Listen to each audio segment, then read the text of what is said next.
Hello everyone, मैं हूं आपका दोस्त अभिजीत श्रीवास्तव और एक बार फिर से आप सभी का अपने इस चैनल स्टॉक लेवल्स में बहुत बहुत स्वागत है।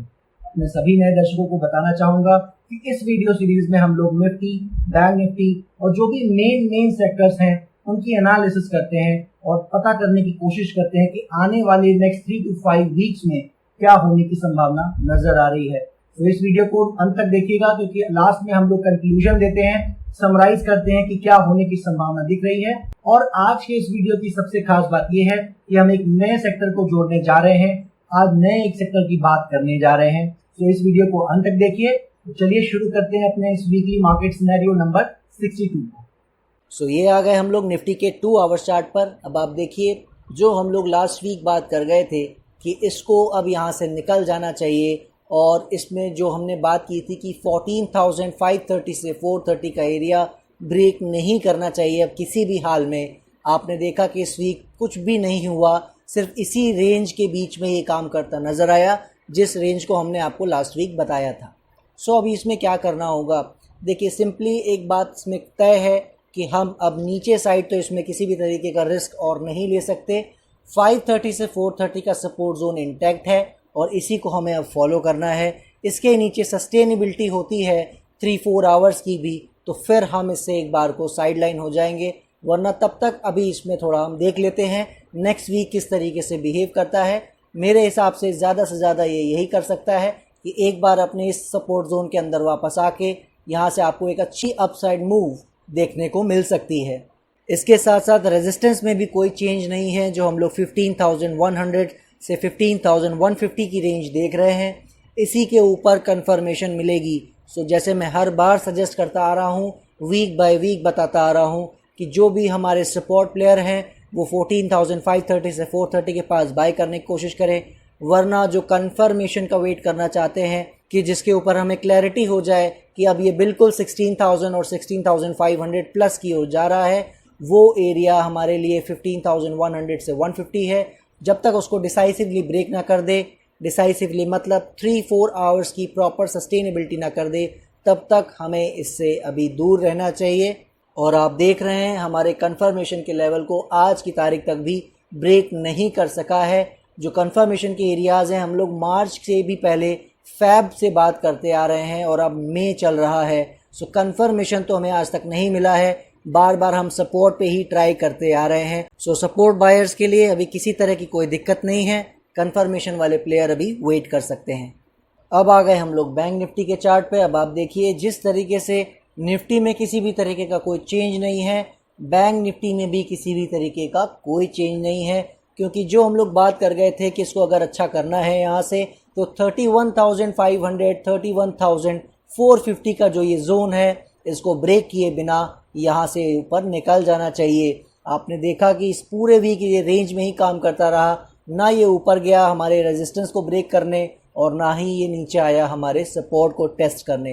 अब क्या करना है, ये लाइन अब हमारे लिए इररिलेवेंट हो गई है, तो मैं इसको अब डिलीट कर दे रहा हूँ। इसके अलावा अब हमारे लिए सपोर्ट और रेजिस्टेंस में किसी भी तरीके का चेंज नहीं है, बिल्कुल आपको इसी को ट्रैक करना है। अगर बैंक निफ्टी को कुछ भी अच्छा करना है तो आपको यही ध्यान देना है कि 31,500 ब्रेक ना करे, और यहीं से आपको इसी तरीके से यहाँ से जाता हुआ ऊपर नज़र आ सकता है। इसी को आपको ध्यान देना है, किसी भी तरीके से ये लेवल के नीचे सस्टेन नहीं करना चाहिए।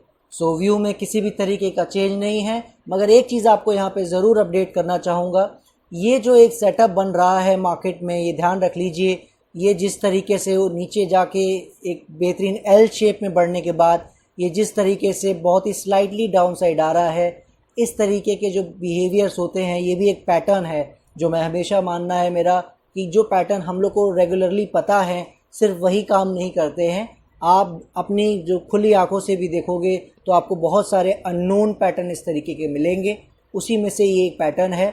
बिल्कुल मैं गलत हो सकता हूँ, लेकिन आप ध्यान रखिए, जो मैंने आज तक ऑब्जर्व किया है, 60-70% टाइम जब इस तरीके से एक स्लाइड डाउन मूव आता है इस एल शेप के बाद, तो आपको इस तरीके से एक बेहतरीन शार्प अपसाइड मूव देखने को मिलता है। जी हाँ, एक डब्ल्यू मिलता है जिसका ये एक जो साइड है वो थोड़ा डाउन साइड भी हो सकता है, 31,500 के पास बिल्कुल आ सकता है, कोई प्रॉब्लम नहीं है। लेकिन मैंने आपको इसका मेन बता दिया है, इसका सार क्या है। इसको यहाँ से अब शार्प मूव देना चाहिए अगर ये कुछ भी अच्छा करना चाहता है तो, राइट। सो बिल्कुल ध्यान रखिए, अगर ये साइकोलॉजी प्ले आउट होती है तो आपको नेक्स्ट वीक ही बहुत अच्छी मूव बैंक निफ्टी में देखने को मिल सकती है। अब ये आ गए हम लोग निफ्टी फार्मा के 60 मिनट चार्ट पे। अब आप देखिए, जो हम लोग बात करते आ रहे हैं कि फार्मा सेक्टर को अभी और अच्छा करना है, आप देखिए कितना बढ़िया इसने काम किया है। जहाँ पे हमारे जो मेन इंडेक्स थे निफ्टी और बैंक निफ्टी या तो रेंज बाउंड रहे या पूरा वीक बियरिश रहे, यहाँ पे आप फार्मा में क्लियरली देख सकते हैं इस पूरे वीक उसने बहुत अच्छी परफॉर्मेंस ऑलरेडी कर दी है, बहुत अच्छे से काम किया है। सो हमें जो बात करते आ रहे हैं उसी को मानते आना है। ये जो सपोर्ट एरियाज़ हमने लगाए थे, अब आपको जो फॉलो करना है वो सिर्फ ऊपर वाला एरिया जो कि 13,200 के आसपास है, इसे ही फॉलो करना है। ये मेजर सपोर्ट एरिया बन गया है। जब तक इसके ऊपर ये काम कर रहा है, बिल्कुल अपने इस ट्रेंड को राइड करते जाइए। बहुत अच्छी परफॉर्मेंस इस वीक भी देखने को मिली और लास्ट कई हफ्तों से मिलती आ रही है। 20%, 30%, इवन 50% का मूव फार्मा सेक्टर के स्टॉक्स में हमें देखने को मिला है। सो बिल्कुल इस रैली को एंजॉय कीजिए। मुझे आशा है अगर किसी ने भी इसमें पोजीशन बनाई होगी तो उसको ज़रूर एक अच्छा प्रॉफिट मिला होगा। बिल्कुल इस ट्रेंड को राइड करते रहिए, आज तक भी किसी भी तरीके की प्रॉब्लम नहीं है। अब बात कर लेते हैं केमिकल सेक्टर की। केमिकल सेक्टर जैसे मैं हर वीक बताता आ रहा हूँ, लास्ट 2-3 मंथ से बताता आ रहा हूँ कि केमिकल सेक्टर में आपको बहुत अच्छा रिटर्न देखने को मिल सकता है। और मतलब मुझे तो हर बार यही मैं बोलता हूँ कि कोई प्रॉब्लम नहीं दिख रही है। आप जाके देखिए 50% से ज़्यादा का रिटर्न केमिकल सेक्टर के स्टॉक्स ने दिया है। और अभी भी जो मैंने बात की थी लास्ट वीक भी कि मिड कैप स्मॉल कैप जो चल रहे हैं उसके साथ आपको लार्ज कैप भी जल्दी ज्वाइन करते नज़र आएंगे। आप देख रहे हैं कि इस वीक लार्ज कैप में भी अच्छा मूव आया है। सो बिल्कुल बने रहिए, अपने स्ट्रिक्टली जो स्टॉप लॉसेस हैं उनको ट्रेल करते रहिए। कोई प्रॉब्लम मुझे केमिकल सेक्टर में अभी तक नहीं दिख रही है, किसी भी तरीके का इसके व्यू में भी कोई चेंज नहीं है। अब ये आ गए हम लोग निफ्टी मेटल, जो अपना सुपरस्टार सेक्टर है, जिसने सबसे ज़्यादा रिटर्न हम लोग को दिया है लास्ट फ्यू वीक्स में। आप देखिए इस वीक क्या हुआ, 70-80% का रिटर्न देने के बाद हर एक स्टॉक में आपने देखा इस वीक करेक्शन आती आपको नज़र आई। जो मैं आपसे बात करता आ रहा हूँ कि देखिए कोई नहीं जानता कि करेक्शन किस दिन से स्टार्ट होना शुरू हो जाएगा। स्ट्रिक्टली अपने जो स्टॉप लॉसेस हैं उनको ट्रेल करते रहिए। और आपने इस वीक देखा मेटल सेक्टर में उस करेक्शन की शुरुआत होती आपको नज़र आई है। तो अब इसका क्या मतलब है, क्या ये टॉप लगा रहा है, क्या ये यहाँ से गिरता चला जाएगा? देखिए मैं फिर यहाँ पे बोलूँगा, हम कोई नहीं होते कि ये जानने की कोशिश करें यहाँ टॉप लग रहा है या नहीं लग रहा है। हमारा काम है अपने लेवल्स को फॉलो करना। जो मैंने आपको लास्ट वीक बताया था उसमें किसी भी तरीके का कोई चेंज नहीं है। 4900 का जो हमारा सपोर्ट एरिया है, यही हमारे लिए बिल्कुल शॉर्ट टर्म का, अल्ट्रा शॉर्ट टर्म का सपोर्ट जोन है। इसको अगर ब्रेक करता है, इसके नीचे 3-4 आवर सस्टेन करता है, हम बिल्कुल मेटल सेक्टर से एक बार को साइडलाइन हो जाएंगे। क्योंकि उस केस में क्या होगा, फिर एक बार को ये 4500 के आसपास आ सकता है, जो कि अगला सपोर्ट जोन है, राइट। सो जो भी जिस तरीके का उनका प्रोफाइल है, 3-4 सेशन या 5 सेशन के जो ट्रेडर्स हैं उनको तो अभी मेटल सेक्टर से दूर रहना चाहिए। लेकिन जिनका अभी भी व्यू थोड़ा लंबे टर्म के लिए है, 1-2-3 मंथ्स का है, उनको अभी कोई प्रॉब्लम नहीं होनी चाहिए। जिस तरीके का मूव हमें मिला है उसके मुकाबले ये करेक्शन कुछ भी नहीं है, बहुत छोटी करेक्शन आ रही है। सो हो सकता है कि आपको आने वाले टाइम में इसी तरीके के कुछ करेक्शन दिखे यहाँ पे भी, और उसके बाद आपको यहाँ से फिर से एक अप ट्रेंड स्टार्ट होता नज़र आए। सो वो अप ट्रेंड दोबारा से हमें मिलेगा नहीं मिलेगा वो हम आगे देखेंगे। लेकिन फ़िलहाल जिनके पास है उनको बने रहना चाहिए। 4900 का सपोर्ट ही हमारे लिए डिसाइसिव एरिया है। ये आ गए हम लोग BSE ऑयल एंड गैस के चार्ट पर एनर्जी सेक्टर को एनालाइज करने के लिए। अब आप देखिए जो हम लोग लास्ट वीक बात कर गए थे एग्जैक्टली वैसे उसने काम किया है। इस पॉइंट पे जो क्लोजिंग हुई थी हमने यहीं पे बात की थी लास्ट वीक कि ये जो सपोर्ट अब ये है इसको ब्रेक नहीं करना चाहिए, और अगर ब्रेक करता भी है तो फिर आप ये समझ लीजिएगा कि थोड़ा टाइम और ये पास करने के मूड में है, वरना यहीं से आपको अच्छा मूव देखने को मिल सकता है। और अब आप देखिए क्या बेहतरीन मूव यहाँ पे आया और उसके बाद छोटी मोटी करेक्शन आपको देखने को मिली। सो इसमें किसी भी तरीके की दो राय नहीं है कि ये यहाँ से बहुत अच्छा पैटर्न बनाते हुए निकलते हुए जा रहा है, जिसको हम लोग कप भी बोलते हैं। और बहुत पॉसिबल है आपको यहाँ पे एक हैंडल भी मिल जाए, तो जिसको मिला के बात की जाती है कप एंड हैंडल के तौर पर, राइट। सो हो सकता है आपको यहाँ से एक बहुत अच्छा पैटर्न कप एंड हैंडल देखने को मिल जाए, और अगर ऐसा नहीं भी होता है तो एक बहुत ही अच्छा एक कप तो आपको यहाँ पे बनता हुआ ऑलरेडी नज़र आ रहा है। सो जिस तरह की बात हम लोग यहाँ लास्ट वीक से करते आ रहे थे, जो ये स्ट्रगल आपको डाउन साइड दिख रहा था एनर्जी में, जिसकी मैं बात कर रहा था कि इसको अच्छा करना ही चाहिए। अब आप देखिए कि पहला ब्रेकआउट जो हमने बात की थी 14,700 के आसपास मिला था, और कंफर्मेशन वाला ब्रेकआउट 15,400 के आसपास मिला। आप देखिए वहाँ से अच्छा परफॉर्मेंस ही करता नज़र आ रहा है। स्टॉक्स में आपको अच्छी चाल देखने को मिल रही है। सो बिल्कुल इसमें बने रहिए, किसी भी तरीके की प्रॉब्लम नहीं है। करेक्शन अगर यहाँ से थोड़ी बहुत बढ़ती भी है तो ज़्यादा से ज़्यादा ये सपोर्ट जोन के नीचे थोड़ा बहुत यहाँ काम करता हुआ आपको नज़र आ सकता है, वरना किसी तरह की प्रॉब्लम नहीं है। यहाँ से आपको फिर से एक अच्छा मूव देखने को मिल सकता है। ये करेक्शन जल्दी ही आपको फिनिश होके अपसाइड रैली दिख सकती है। सो बिल्कुल बने रहिए, किसी तरह की दिक्कत एनर्जी सेक्टर में भी नहीं है। सो अब आ गए हम लोग निफ्टी आईटी के 60 मिनट चार्ट पर। देखिए आप किस तरीके से काम कर रहा है। लास्ट वीक भी हम लोग बात कर गए थे कि इसको जल्दी ही यहाँ से अच्छा परफॉर्म करना चाहिए, और आपने देखा कि एक बार को मूव अच्छा आया भी, मगर वापस एक करेक्शन दोबारा आपको देखने को मिली। सो क्या इससे किसी भी तरीके का इसमें चेंज हो गया है? बिल्कुल भी नहीं। उसकी वजह यही है, देखिए जो हम लोग बात करते आ रहे हैं कि ये जो एक रेंज है जिसके अंदर ये काम कर रहा है, इससे इसको जल्दी ही बाहर निकल जाना चाहिए। और जब भी इसका ब्रेकआउट होता है तो हमें कंफर्मेशन के तौर पर पता लग जाएगा कि ये यहाँ से अब अच्छा परफॉर्म कर सकता है। मगर ध्यान ये रखना है कि इस पूरे प्रोसेस में किसी भी हाल में 3-4 आवर की सस्टेनेबिलिटी इस सपोर्ट जोन के नीचे नहीं होनी चाहिए, जो कि 25,200 के आसपास है। सो सपोर्ट बायर्स के लिए तो कोई दिक्कत है नहीं, अभी वही चल रहा है, मौके मिल रहे हैं लगातार, लेकिन कंफर्मेशन वाले प्लेयर अभी वेट कर सकते हैं। सो ये आ गए हम लोग निफ्टी ऑटो के 60 मिनट चार्ट पर। अब आप देखिए जो हम लोग बात कर गए थे कि इसको ब्रेकआउट अप साइड ही करना चाहिए, डाउन साइड नहीं करना चाहिए। आपने देखा कि इस वीक आपको अप साइड ब्रेकआउट होता नजर आया। हालांकि आपने देखा कि लास्ट सेशन आते आते ये वापस अपने इसी ट्रायंगल पैटर्न में आता नजर आया। सो अब इसको कैसे देखना है? देखिए इस तरीके से काम करके इसने ये तो बताया है कि अगर इसको अच्छा करना है वाकई में, तो ये जो हमारा सपोर्ट जोन पहले से लगा हुआ है, इसको किसी भी हाल में ब्रेक नहीं करना चाहिए। सस्टेनेबिलिटी 3-4 आवर्स की नहीं होनी चाहिए। सो हमारे लिए अब सपोर्ट जो एरिया मेजर है वो यही रहेगा, लेकिन जो ये रेजिस्टेंस है अब इसका काम फिनिश हो चुका है, तो इसलिए मैं इसे अब हटा दे रहा हूँ। बिल्कुल अब आपको नेक्स्ट वीक भी ध्यान रखना है, क्योंकि ऑटो सेक्टर ही एक ऐसा सेक्टर है जिसने काफ़ी डिसअपॉइंट किया है। अभी तक इसमें मूव स्टार्ट नहीं हुआ है, जबकि औरों ने ऑलरेडी बहुत अच्छा परफॉर्म करके ज़बरदस्त रिटर्न भी दे दिए हैं। सो बिल्कुल ध्यान रखिए, किसी भी तरीके का मूव आता है तो आपको बिल्कुल इसको निगलेक्ट नहीं करना चाहिए, अंडर एस्टिमेट नहीं करना चाहिए। इस रेंज के बाहर निकलते ही आपको नज़र आएगा इसमें शार्प अपसाइड मूव देखने को मिल सकती है। जी हाँ, अब ये एक तरह के चैनल में चल रहा है जो कि क्लियरली विजिबल है, मुझे उसमें ज़्यादा कुछ एनालिसिस करने की ज़रूरत नहीं है। सो ध्यान रखिए, सपोर्ट जोन हमारे 9650 9700 के आसपास ही है। इसके नीचे जाए बिना, सस्टेन किए बिना इसको यहाँ से अब ऊपर निकल जाना चाहिए।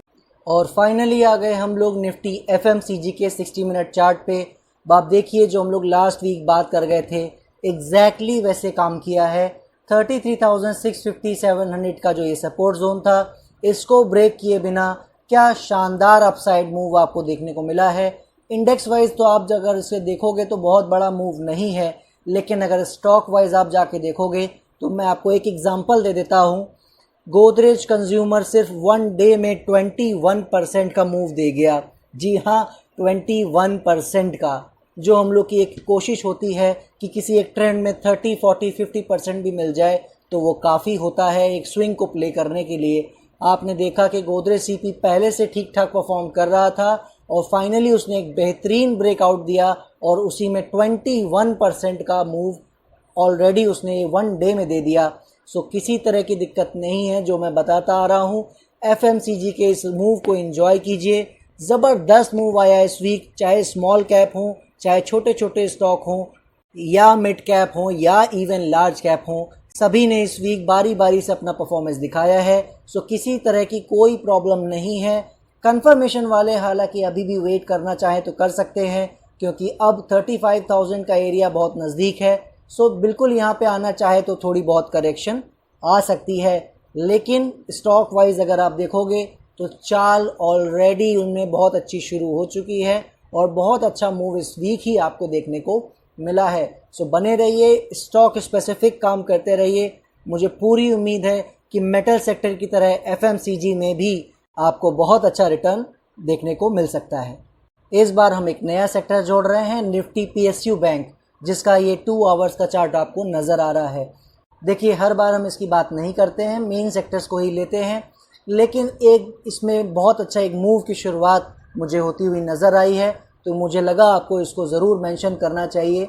जैसा आप जानते हैं, हमने इसकी बात कभी नहीं की है और आप देख भी रहे हैं कि किस तरीके का करेक्शन इसमें चलता चला आ रहा है और किसी तरह का कोई भी अच्छा बेनिफिट देखने को नहीं मिला है इसमें। सो इस वीक इसे ऐड करने का मकसद यही है कि अब इसमें किसी न किसी तरह की एक सुगंध हमें आ रही है कि जो करेक्शन इसमें बहुत टाइम से चल रहा था, फैब के टाइम से चल रहा था, उसके फिनिश होने का टाइम आ रहा है। सो अब अगर किसी भी तरीके का करेक्शन मिलता है तो मेरी नज़र में ये जो सपोर्ट एरिया है, इसको ध्यान देने की ज़रूरत है। इसको ब्रेक किए बिना, जो कि 1850 1860 के आसपास है, अब ब्रेक नहीं करना चाहिए। सो किसी भी करेक्शन में अगर आपको इन एरियाज़ के आसपास मिलता है, सो मेरी नज़र में बिल्कुल इसमें बाय करने की कोशिश करनी चाहिए। ये यहाँ से बहुत अच्छा परफॉर्मेंस दिखा सकता है आने वाले टाइम में। जिस तरह से आपने देखा कि फार्मा हो, चाहे मेटल हो, चाहे FMCG हो, जिन सेक्टर्स की बात हम करते आ रहे हैं, उनकी ही तरह आपको इसमें भी एक बेहतर परफॉर्मेंस देखने को मिल सकती है। कंफर्मेशन वाले हमारे दोस्त अब जान गए होंगे, इस रेजिस्टेंस जोन को उनको ट्रैक करना है। 23, 80, 90 का जो ये जोन है, अगर इसको ब्रेक कर देता है तो अब आप समझ जाइएगा कि इसका करेक्शन फिनिश हो गया है और यहाँ से बहुत अच्छी रैली आपको आने वाले टाइम में देखने को मिल सकती है। मगर ध्यान रखिएगा कि सस्टेनेबिलिटी 3-4 आवर्स की होनी ज़रूरी है।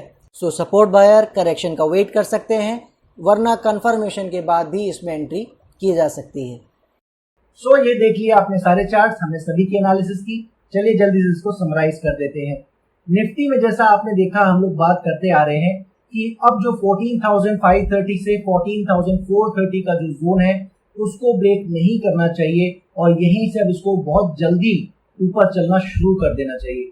आपने इस वीक देखा कि वीक थोड़ा बहुत छोटा जरूर था, लेकिन उसमें भी कुछ खास नहीं हो सका और वो जो करेक्शन एक मूव के बाद आई है, जो 14,100 के आसपास से मूव एक चला है, उसकी करेक्शन ही अभी तक एक्सटेंड होती नजर आई है।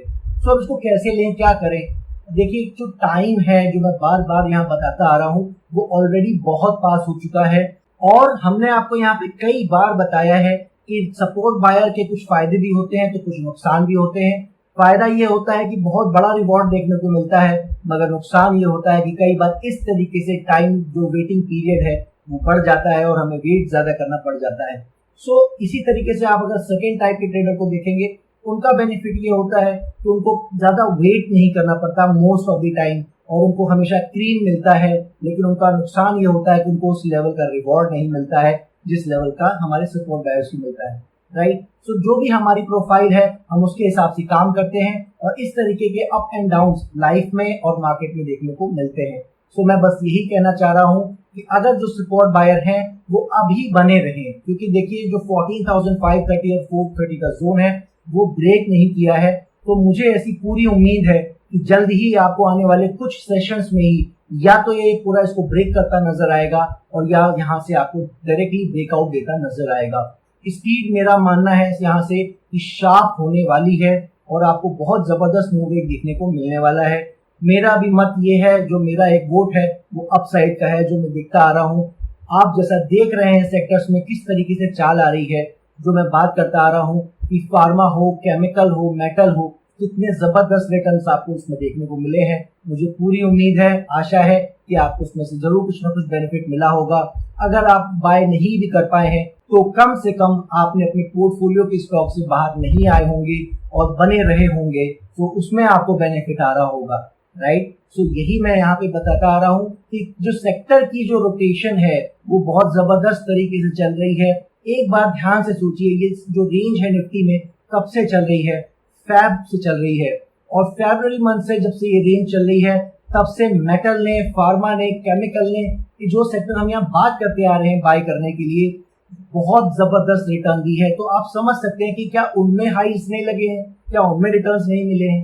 सो निफ्टी को जो ट्रेड करते हैं उनको पर्टिकुलरली प्रॉब्लम हो रही है इस वक्त। अदरवाइज जो सेक्टर स्पेसिफिक फॉलो कर रहे हैं हमारे व्यूज को या खुद एनालिसिस कर रहे हैं, उनको जबरदस्त प्रॉफिट हो रहा है।